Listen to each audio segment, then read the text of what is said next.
नमस्कार, मैं हूं श्रीकांत प्रजापति और आप मेरे साथ देख रहे हैं बीसीसी न्यूज। आइए खबरों में बढ़ने से पहले डालते हैं सुर्खियों पर एक नजर।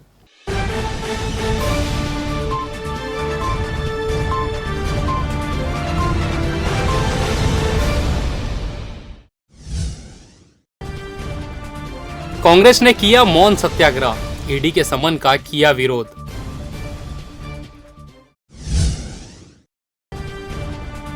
मरवाही जंगल में हाथियों का कहर, एक ग्रामीण की फिर हुई मौत।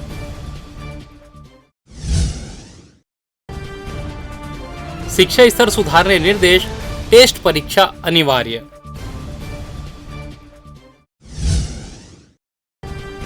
फिर बढ़ने लगे कोरोना संक्रमण के मामले, जांच संख्या भी बढ़ी।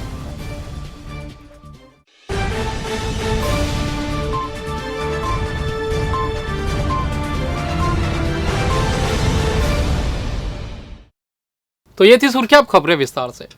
केंद्र सरकार की दमनकारी नीति और ईडी की कार्रवाई को लेकर बिलासपुर कांग्रेस के सभी वरिष्ठ नेता पदाधिकारियों ने सोमवार को नेहरू चौक में अपना विरोध दर्ज कराते हुए हाथों में काली पट्टी बांधकर मौन सत्याग्रह किया। इस मौके पर संसदीय सचिव रश्मि आशीष सिंह, शहर विधायक शैलेश पांडे, शहर कांग्रेस अध्यक्ष विजय पांडे व कांग्रेस के तमाम नेता मौजूद रहे। आपको बता दें, नेशनल हेराल्ड मामले में कांग्रेस के पूर्व अध्यक्ष राहुल गांधी को सोमवार को ईडी के सामने पेश होना है। इसी दिन कांग्रेस ने प्रदेश भर में प्रदर्शन करके ताकत दिखाने का प्लान बनाया था। दिल्ली सहित सभी जांच एजेंसी के 25 कार्यालयों के बाहर कांग्रेस नेता प्रदर्शन किया।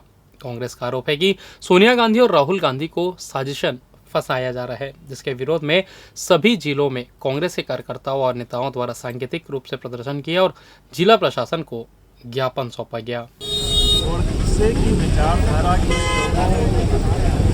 लोगों आज देश में नेतृत्व कर रहे हैं और भारतीय जनता पार्टी की सरकार उससे की विचारधारा रखती है। इन लोगों का केवल एक ही काम था कि इस देश को धर्म के नाम पर बांटो।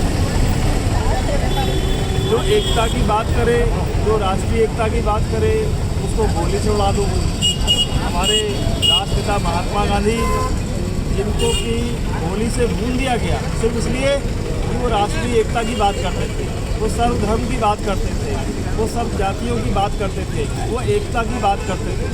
ऐसे लोगों की विचारधारा के लोग जो हैं वो आज देश का नेतृत्व कर रहे हैं। उन्होंने हमारे कांग्रेस पार्टी के जो हमारे अध्यक्ष हमारे आदरणीय राहुल गांधी जी परेशान करने के लिए, कांग्रेस पार्टी को बदनाम करने के लिए, राहुल गांधी जी की चारित्रिक हत्या करने के लिए, उनकी राजनीतिक हत्या करने के लिए ईडी जैसी संस्था का इस्तेमाल किया उनके लिए। ये इस देश में लोकतंत्र को लगातार खतरा होता जा रहा है और इस देश में लोकतंत्र जो है इसकी सुनवाई भी नहीं, एक आम आदमी की सुनवाई नहीं। आज इसके विरोध में, ईडी का दुरुपयोग करने के विरोध में, राहुल गांधी जी की राजनीतिक और चारित्रिक हत्या करने के रूप में हम लोग आज कांग्रेस पार्टी के लोग यहाँ पर काला पट्टी लगाकर मौन धरने में आज यहाँ बैठे हुए हैं।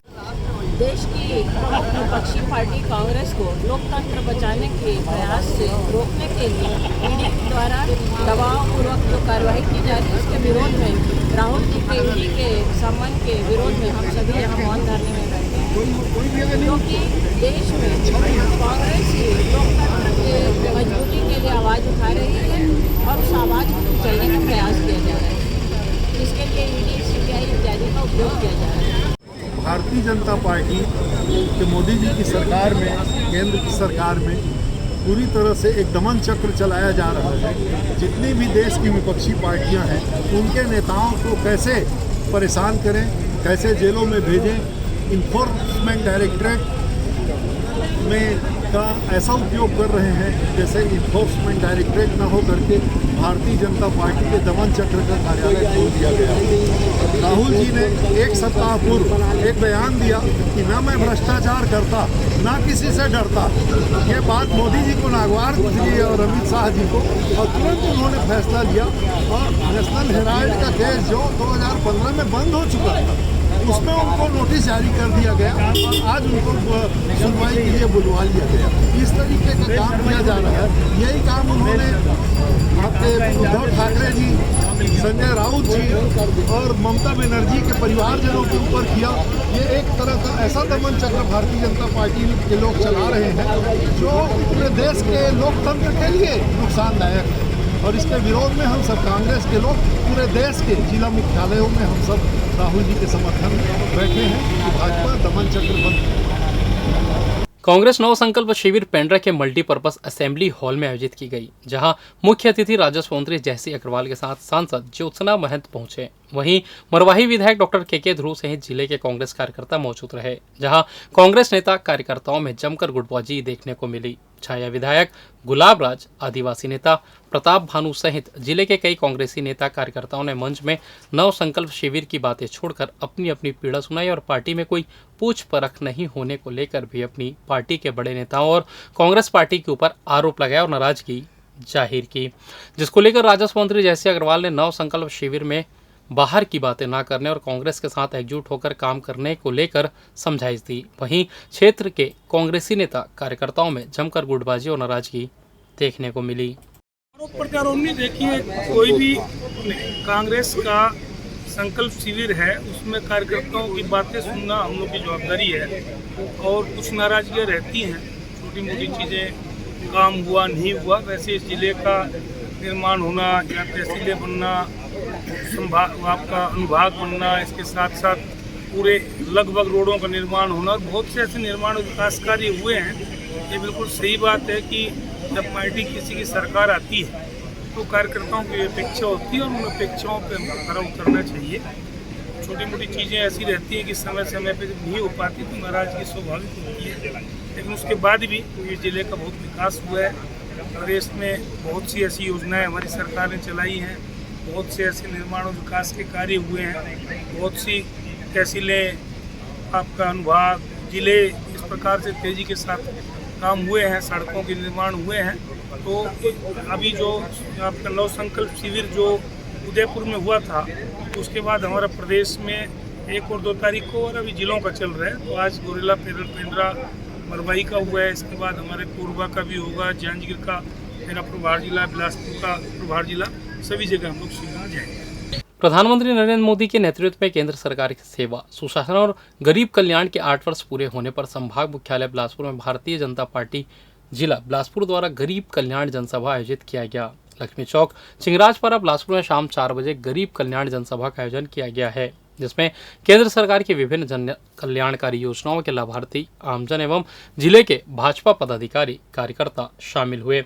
गरीब कल्याण जनसभा में छत्तीसगढ़ विधानसभा में नेता प्रतिपक्ष धर्मलाल कौशिक, सांसद अरुण साव, भाजपा प्रदेश महामंत्री भूपेंद्र सवन्नी, मस्तूरी विधायक डॉक्टर कृष्णमूर्ति बांधी, बेलतरा विधायक रजनीश सिंह, भाजपा जिला अध्यक्ष रामदेव कुमावत, महिला आयोग की पूर्व अध्यक्ष हर्षिता पांडे सहित केंद्र सरकार की विभिन्न जन कल्याणकारी योजनाओं के लाभार्थी, आमजन सहित भाजपा पदाधिकारी कार्यकर्ता उपस्थित रहे। मामला हो, चाहे आयुष्मान भारत के 5 लाख रुपया तक के मुफ्त इलाज की व्यवस्था हो या 6,000 रुपया साल के किसान सम्मान निधि दे के मामला हो, चाहे अभी कोरोना काल में मुफ्त टीका लगाए के मामला हो, मुफ्त 5 किलो प्रति सदस्य राशन दे के मामला हो, आज नरेंद्र मोदी जी के नेतृत्व के सरकार गांव गरीब और किसान के चिंता करके विकास के काम गांव गरीब के करत है। और 2014 के बाद भारत की स्थिति, तो मोदी जी ने जो काम किया कि जो हताशा और निराशा के दौर से गुजर रहे थे, उसमें ऊर्जा भरने का काम, विश्वास दिलाने का काम और इस देश का सम्मान बढ़ाने का किसी ने काम किया है, उनका नाम नरेंद्र मोदी है, जो आज पूरे विश्व में भारत का सम्मान और गौरव को बढ़ाया है। दूसरा, आपका सम्मान, जो आप लोगों का सम्मान को बढ़ाने का काम किया, जिन योजनाओं की बात आपको पता है। सोशल मीडिया के जरिए मुख्यमंत्री भूपेश बघेल और एक विशेष धर्म के खिलाफ अभद्र टिप्पणी करने के मामला सोशल मीडिया से अब थाने जा पहुंचा है, जिसमें एक युवा भाजपा नेता और पूर्व छात्र नेत्री के खिलाफ सिविल लाइन पुलिस ने जुर्म दर्ज कर दिया है। आपको बता दें, पेंड्रा भारतीय जनता पार्टी के मंडल महामंत्री पुष्पेंद्र त्रिपाठी और बिलासपुर की पूर्व छात्र नेत्री गौरी गुप्ता ने फेसबुक पर मुख्यमंत्री और विशेष धर्म के खिलाफ तुष्टीकरण की राजनीति करने जैसी टिप्पणी कर अनर्गल आरोप लगाया है, जिसकी शिकायत कुम्हारबाड़ा के अरविंद शुक्ला ने सिविल लाइन थाने में की थी, जिस पर संज्ञान लेते हुए सिविल लाइन पुलिस ने धारा 505 के तहत पुष्पेंद्र त्रिपाठी और गौरी गुप्ता के खिलाफ कार्रवाई की है। पुष्पेंद्र त्रिपाठी को पुलिस ने गिरफ्तार कर लिया है, वहीं अपने ऊपर शिकंजा कसता देख गौरी गुप्ता फरार है, जिसकी तलाश की जा रही है। गोरेला पेंड्रा के पास एक मटिया डांड बोल के ग्राम है, वहाँ के एक फ़ोटो, मस्जिद के फ़ोटो डाल के भाजपा IT सेल की एक टीम है हल्ला बोल। ये हल्ला बोल के जो सदस्य हैं पुष्पेंद्र त्रिपाठी मंडल के वहाँ के महामंत्री हैं और यहाँ की गौरी गुप्ता है बिलासपुर की। ये दोनों ने फेसबुक पे एक पोस्ट किया हुआ है हल्ला बोल का कि इनकी एक पार्टी की टीम चलती है, जिसमें उन्होंने ये बोला है कि 50 लाख रुपए की सहायता माननीय मुख्यमंत्री भूपेश बघेल जी एवं मोहम्मद अकबर, ये दोनों ने वहाँ मस्जिद बनाने के लिए किया गया है, जबकि ऐसा उनके पास किसी प्रकार से पुख्ता प्रमाण नहीं है। और हल्ला बोल के द्वारा लगातार छत्तीसगढ़ का जो एक सौहार्द का जो माहौल बना हुआ है उसको बिगाड़ने का प्रयास किया जा रहा है, हिंदू मुस्लिम को आपस में लड़वाने का प्रयास किया जा रहा है, जबकि छत्तीसगढ़ के जो छत्तीसगढ़िया मुख्यमंत्री श्री भूपेश बघेल जी वो लगातार हिंदू मुस्लिम को लेके चल रहे हैं। हिंदुओं को जो हमारी राम गमन जो एक हमारी कौशल्या माता का जो यहाँ ननिहाल बोला जाता है, राम भगवान जो ननिहाल बोला जाता है, उसके लिए लगातार सरकार काम कर रही है। लगातार सुंदरकांड हमारे में हो रहे हैं। सबसे अधिक कांग्रेस पार्टी हमारे हिंदू मुख्यमंत्री दी है, तो उनको ये सब बात भाजपा वालों को पच नहीं रहा है। किसी प्रकार के उत्तर प्रदेश जैसा माहौल यहाँ बनाना चाह रहे हैं, क्योंकि चुनाव जो है वो 1.5 वर्षों में यहाँ पे होने वाला है और छत्तीसगढ़िया मुख्यमंत्री लगातार छत्तीसगढ़ के अस्मिता स्वाभिमान को लेकर, यहाँ की परंपरा, यहाँ के त्यौहार को आगे बढ़कर शिक्षा स्वास्थ्य को लेकर लगातार अच्छा काम कर रहे हैं, जो उनको नागवार गुजर रहा है। और किसी प्रकार से वो चाहते हैं कि छत्तीसगढ़ का माहौल भी उत्तर प्रदेश जैसा हो, जिसका फायदा आने वाले विधानसभा चुनाव में लें। सोमवार को एक दिवसीय प्रवास पर बिलासपुर पहुंचे भाजपा के प्रदेश अध्यक्ष विष्णुदेव साय ने कहा, जब मां बेटे ने कोई गलती नहीं की है तो वे किस बात से डर रहे हैं। वे कांग्रेस के धरना प्रदर्शन पर टिप्पणी कर रहे थे। श्री साय ने मुख्यमंत्री पर नौटंकी करने का आरोप भी लगाया। आदिवासी मुख्यमंत्री के सवाल पर श्री साय ने कहा, भाजपा ने आदिवासी क्षेत्रों तथा वर्ग का देश भर में कल्याण किया है। ईडी की कार्रवाई पर उन्होंने कहा कि अगर कांग्रेस का दामन साफ है तो वह ईडी की कार्रवाई से क्यों डर रही है। भूपेश सरकार केवल नौटंकी कर रही है। साय ने कहा कि उनकी पार्टी के प्रधानमंत्री मोदी के 8 साल पूरे हो गए हैं। वे देश भर में उसे सेवा, सुशासन एवं गरीब कल्याण के रूप में मना रहे हैं। इसी कड़ी में वे कोरबा जा रहे हैं। पूरे देश में हमारे देश के यशस्वी प्रधानमंत्री श्री नरेंद्र मोदी जी के शासन के कार्यकाल का स्वर्णिम 8 वर्ष पूरा हुआ है 30 मई को, और इसको सेवा, सुशासन और गरीब कल्याण कार्यक्रम के रूप में मना रही है। पूरे पखवाड़ा भर का ये कार्यक्रम है, 1 जून से लेकर 14 जून तक चलना है और विभिन्न तरह के कार्यक्रम इसमें चल रहे हैं। लाभार्थी सम्मेलन, विकास तीर्थ बाइक रैली और वरिष्ठों से मुलाकात आदि अनेकों तरह के कार्यक्रम पूरे पखवाड़ा भर चल रहे हैं। तो आज हम लोग हमारे प्रदेश के महामंत्री श्री भूपेंद्र सोनी जी के साथ कोरबा जा रहे हैं। मरवाही वनमंडल में हाथियों का कहर थमने का नाम नहीं ले रहा है। लगातार घरों व जान माल की हाथियों द्वारा क्षति की जा रही है। मरवाही रेंज के कटरा गांव के नगधरा टोला में शनिवार शाम को झुंड से बिछड़े एक हाथी ने 47 वर्षीय रामधन घोड़ को पूरी तरह कुचल दिया, जिससे उसकी मौके पर ही मौत हो गई। जानकारी के मुताबिक पूरा मामला मरवाही रेंज के कटरा गांव के नगधरा टोला का है, जहां 47 वर्षीय रामधन घोड़ अपनी पत्नी के साथ नजदीक के नाले में नहाकर अपने घर की ओर वापस जा रहा था। तभी पीछे से हाथी ने हमला कर दिया। हमला इतना जबरदस्त था कि रामधन घोड़ को संभलने का मौका भी नहीं मिला और हाथी ने रामधन को बहुत बुरी तरह से कुचल दिया, जिससे रामधन की घटनास्थल पर ही मौत हो गई। वहीं रामधन की पत्नी पर भी हाथी ने हमला किया, लेकिन वह किसी तरीके से भागने में सफल हो गई। आपको बता दें कि बीते 2 दिनों में यह दूसरी घटना है जब आम इंसान अपनी जान गंवा बैठा है।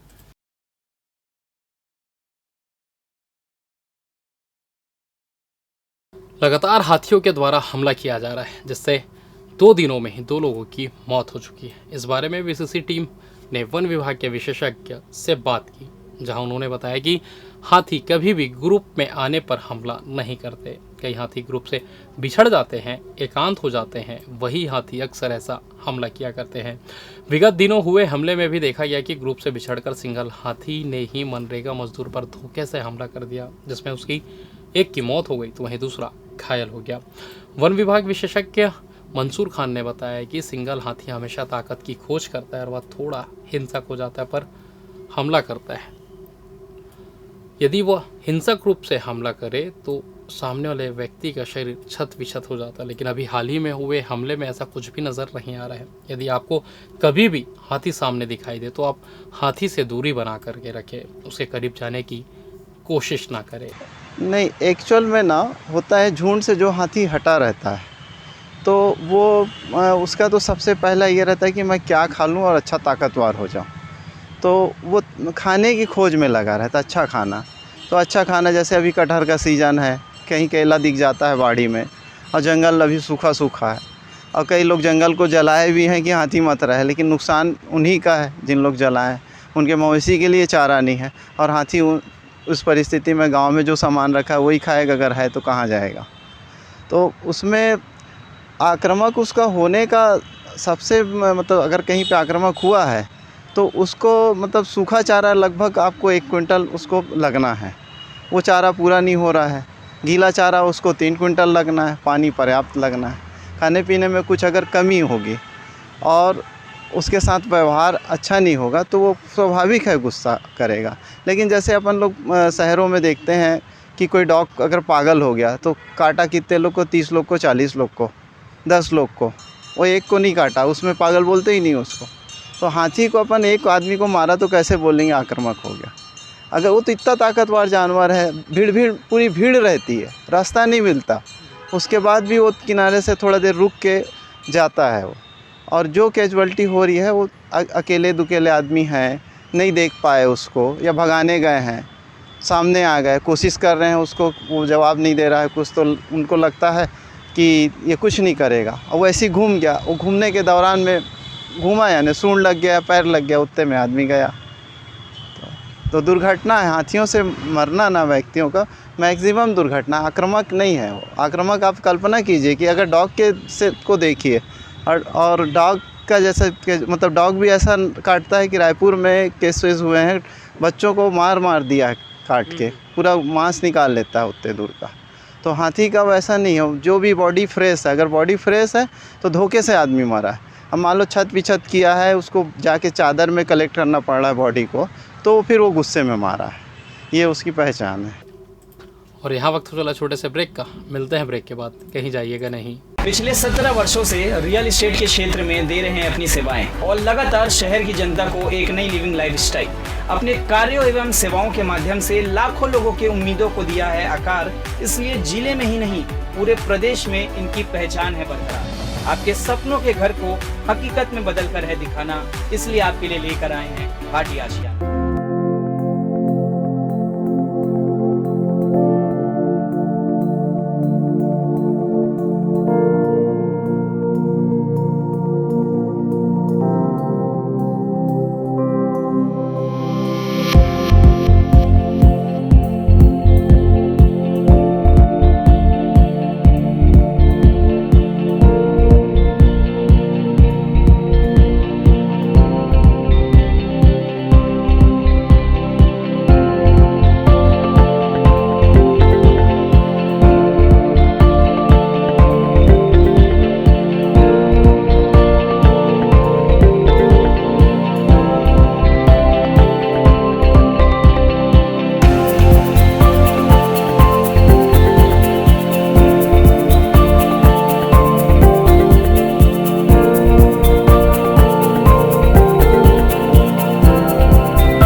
और ब्रेक के बाद आप सभी का स्वागत है। ये बढ़ते अगली खबर की ओर।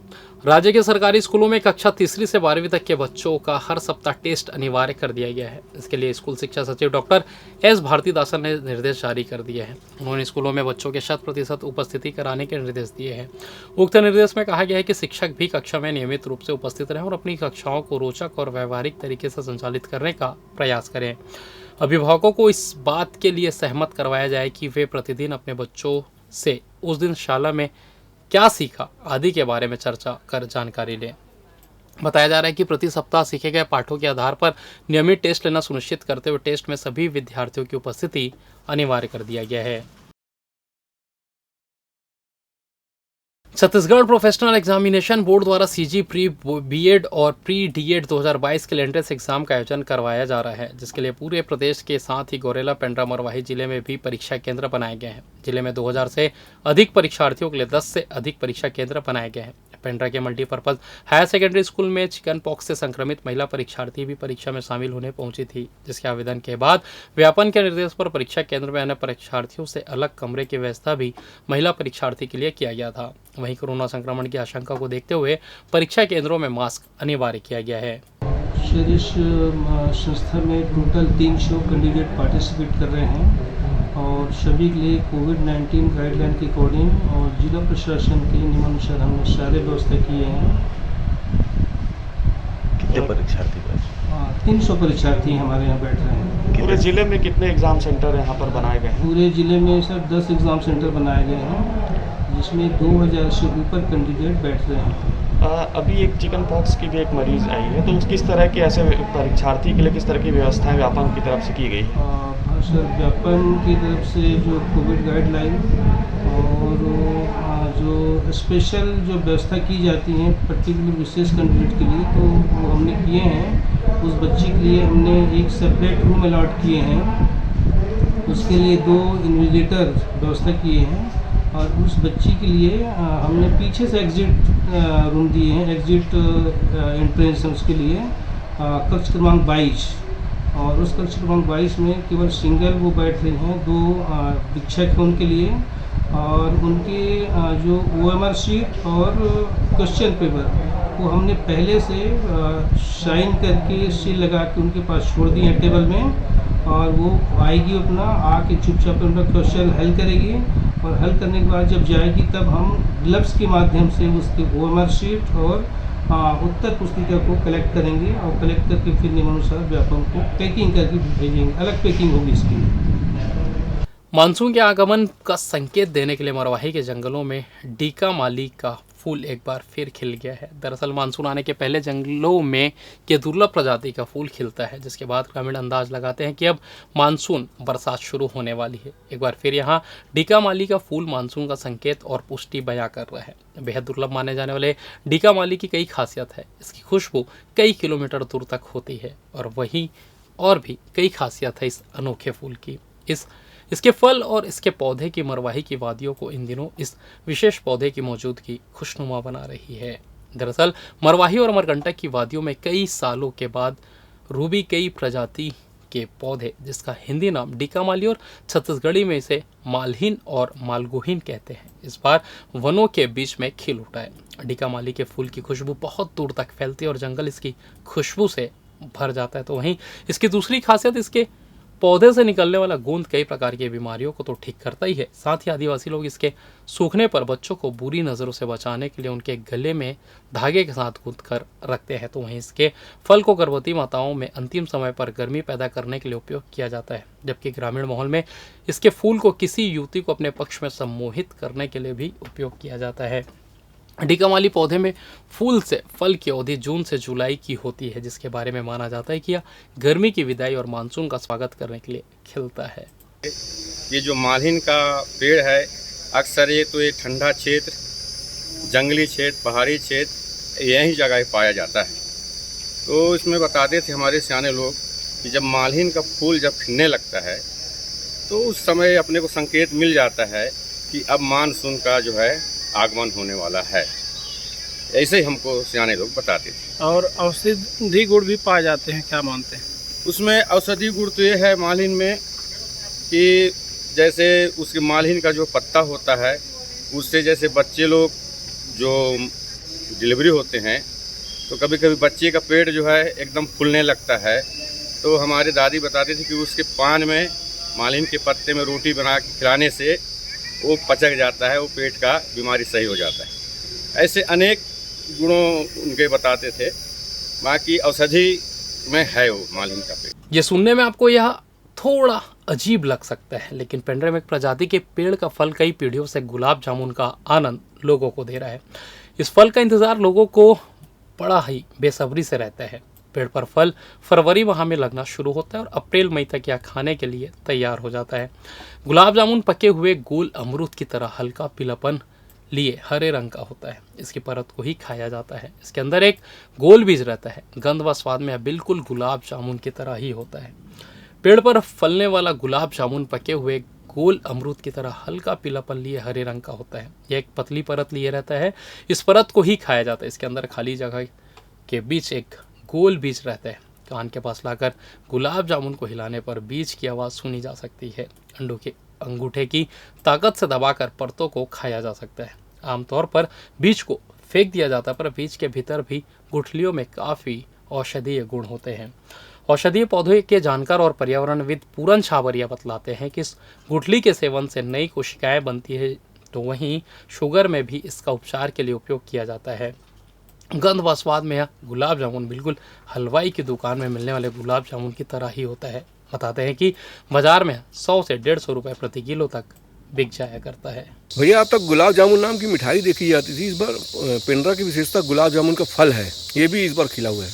बिल्कुल सही बात है, खूब खिले हैं और गर्मियों में इसकी खुशबू अलग है। वाकई में जिसको बोले गुलाब जामुन वो तो बोले मिठाई होती है।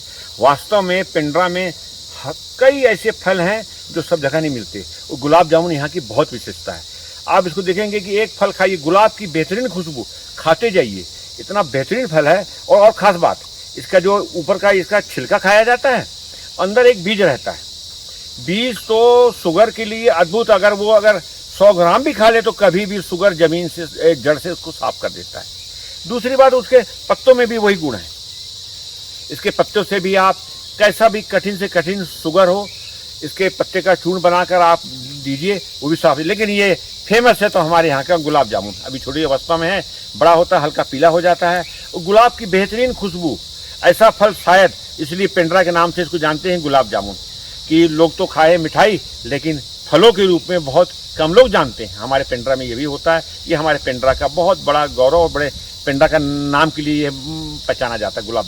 इधर प्रदेश में बीते 24 घंटे में 20 नए संक्रमितों की पहचान की गई है। इनमें रायपुर में सर्वाधिक 8 मरीज मिले हैं। वहीं प्रदेश में रविवार कुल 7 कोरोना संक्रमित मरीज डिस्चार्ज किए गए। रविवार को सरगुजा से 4, कोरिया से 2, बलरामपुर से 1, बिलासपुर से 4, रायगढ़ से 1 नए मरीज मिले हैं। इसके साथ ही प्रदेश में अब कुल एक्टिव मरीजों की संख्या 136 है। इसके साथ प्रदेश में कुल संक्रमितों की संख्या बढ़कर 11,52,636 तक पहुंच गई है। इनमें से 11,38,465 मरीज ठीक हो चुके हैं, जबकि 14,035 मरीजों ने अपनी जान गंवाई है। और फिलहाल इस बुलेटिन में बस इतना ही। मुझे दीजिए इजाजत, फिर होगी आपसे मुलाकात। तब तक देखते रहिए बीसीसी न्यूज़।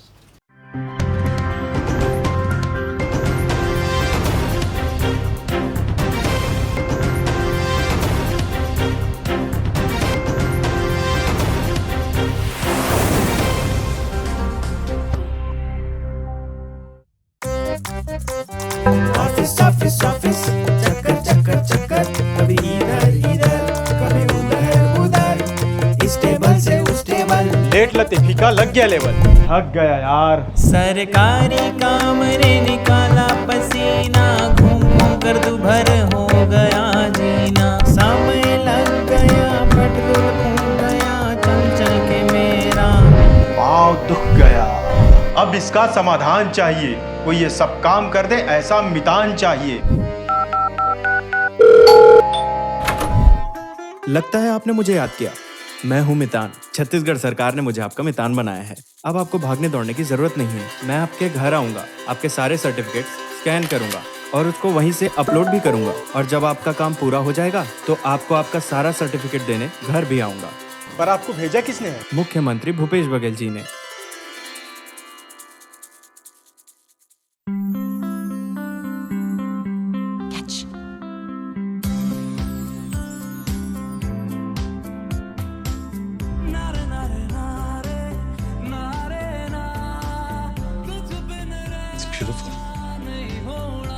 हर बार कुछ नया देखने को मिलता है। तैयार हो जाइए एक ब्लॉकबस्टर सीजन के लिए। थिएटर से लाए हैं रील हमारे लिए।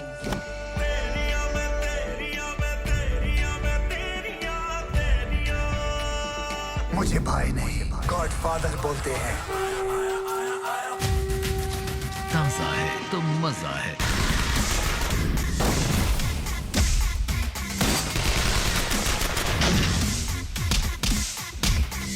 ताजा मूवीज सिर्फ जी सिनेमा पर।